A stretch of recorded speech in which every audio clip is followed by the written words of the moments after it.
We are all so different. Um, you know that. Some parents parent with an all or nothing approach or a one size fits all approach, and I think that's gonna backfire. Um, if all of your children are the same, then you probably only have one child, um, and they're probably going to be different from you. It would be very unusual to find a mother and a child whose personalities just meld so perfectly that they have um, no need to examine it further. So personality profiling is something that I really enjoy and has been a huge blessing to me. It's a tool to help me parent better and to help me understand myself so that I can parent better, to help me understand my children so that I can parent better, so that we can have better relationships and we can move through the world in a more successful way. So there's lots of ways to do personality profiling. There are several that I really like. One in particular is energy profiling. Carol Tuttle is the author of a book called The Child Whisperer, and it's a parenting book that bases its ideas upon the 4 different energy types. And I won't go into those here, but let me tell you why I feel like knowing these things is a huge benefit to you as a mother, and especially as a parenting expert on your homeschooling family. So we are all born into the world in a unique way. We have different combinations of strengths and weaknesses. We have different ways of approaching the world. And if we try to, if we ignore that, or if we try to fit into a mold or put ourselves in a box, then we're not going to have the success that we want to have, and we're not going to achieve the missions that we were sent here to accomplish. So when we know who we are, not only that we are a child of God, but that we were made uniquely and in a special way to be who we are, to be us. I am Hannah. I'm a type 4, but that doesn't mean I'm the same as any other type 4 in this energy profiling system. And when we come to know who we are, like because I know that I'm a type 4, I can say, I know that I need some alone time sometimes. I may have known that before because we do tend to, kind of understand ourselves.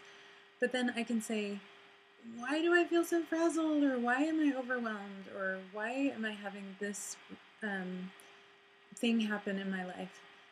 Sometimes it comes back to us not getting the things that we need as part of our energy of how we move through the world. Some of us need time with friends. Some of us need alone time. Some of us need time to write or to express our feelings or to connect with people. Some of us just need to move or get things done. And those are all different, and we may have some combinations of those. In fact, we all do. We all have some of the energies moving through us, but each one of us leads with a defined energy. And it's combined in different levels with all of the others.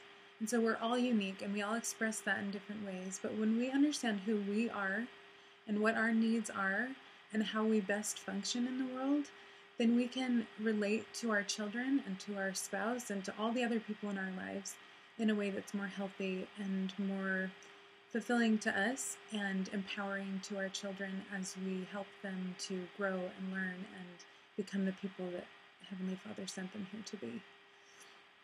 So that's energy profiling, but it relates to all of the others as well.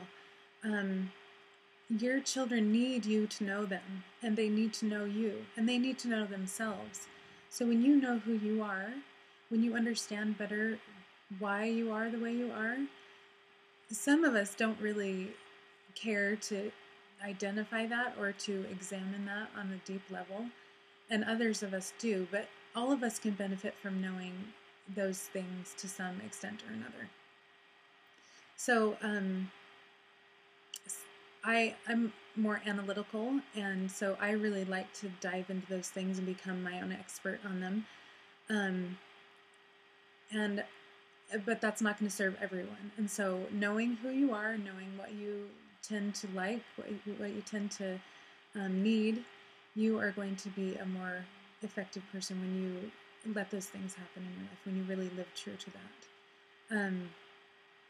So when your children know that you know who they are, they'll know that because you are honoring who you are, and you are also honoring who they are. So when you know that they need downtime, or they need to not be rushed because they just need a little more time to do some things, or to process things, not because they're slow or have special needs, but because that's their energy. It's a little more flowing and soft, and that is not a bad thing in the least. In fact, we all need some more of that in our lives, it seems like. So when we know that, we can honor them. We can say, you can do homeschooling in this way, or if you're an active person, you can jump on the trampoline while you are doing your multiplication facts. They can't do that in the public school as well, and that's one of the things that is so awesome about being a mom and homeschooling, that you can say, this is what my child needs, and here I am going to provide it for them. So knowing who you are, who your child is, and how they move through the world is going to be a great lesson too. Another thing to know, so energy profiling is Carol Tuttle's system, and then there's also, I don't even know what it's called, Myers-Briggs or something like that, but I took that the other day, and I don't know if it'll really help me, but it was interesting how when I was really honest with my answers, even when I didn't know, or I was on the line, and they say, don't leave it on the line, go one way or the other. I didn't. I just said, I don't know, I just feel really neutral about this, and I left it like that. And when I did, the answers seemed to be really true to who I was, so I thought that was interesting. I don't know if that will be a benefit to me in the future, but it may be too, so that's another one you could use. The colors, I haven't, the red, blue, white, and yellow thing, that never fit me quite right, and so I never it never resonated with me, it never was a good fit, but you might like that. That might help you understand who you are, and your children might fit into that well, but I feel like some of these things are a little too broad to work for everyone. Energy profiling I think it works for everyone. And maybe the Myers-Briggs one does too, or doesn't, I don't know. Another one, though, is love languages. I really like love languages, though I'm still working on figuring out what mine is. I think there are ways that we show love, and oftentimes that is because we feel love from other people when they act in that way toward us.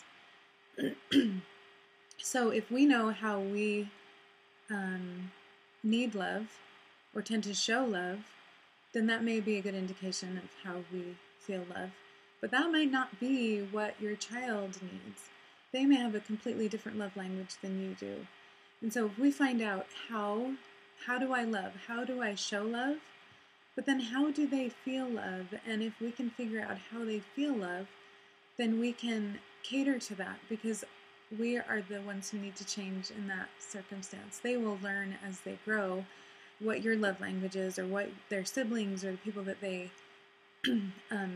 care about in their lives, how they feel love. And they will learn to show that as well, but you have to be the example of that. So children need our love. They need us. They need us to connect with them, to understand them, and then to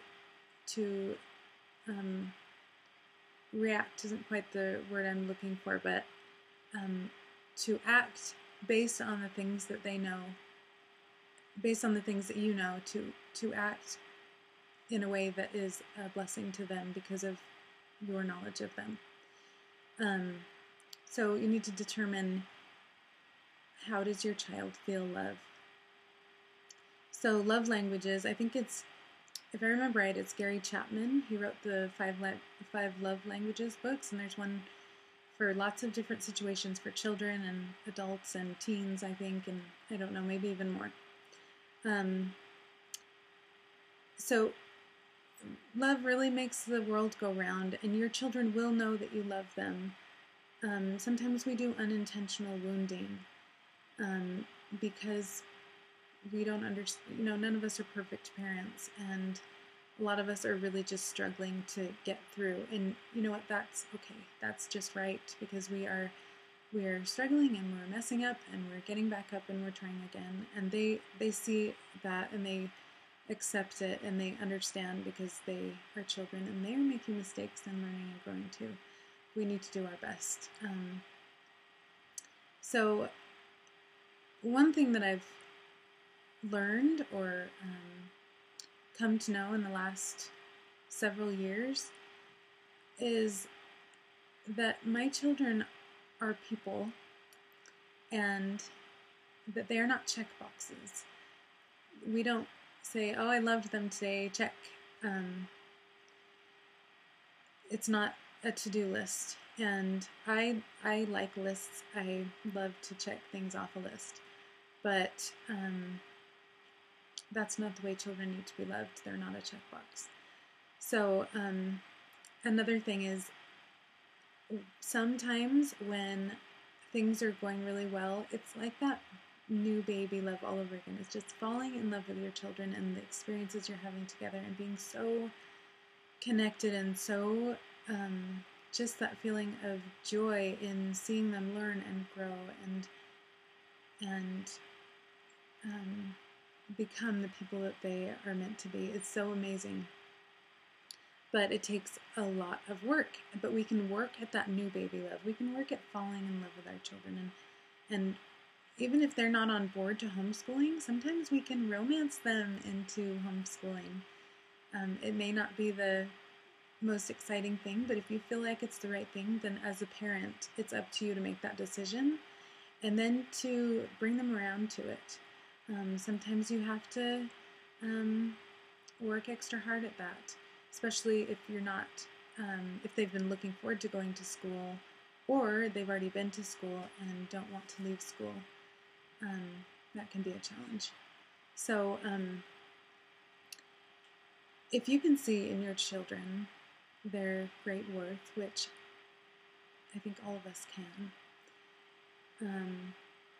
then I think you'll have a greater desire to know them better, to know yourself better, so that you can give in a way that's pleasing to Heavenly Father and is actually going to work for your children.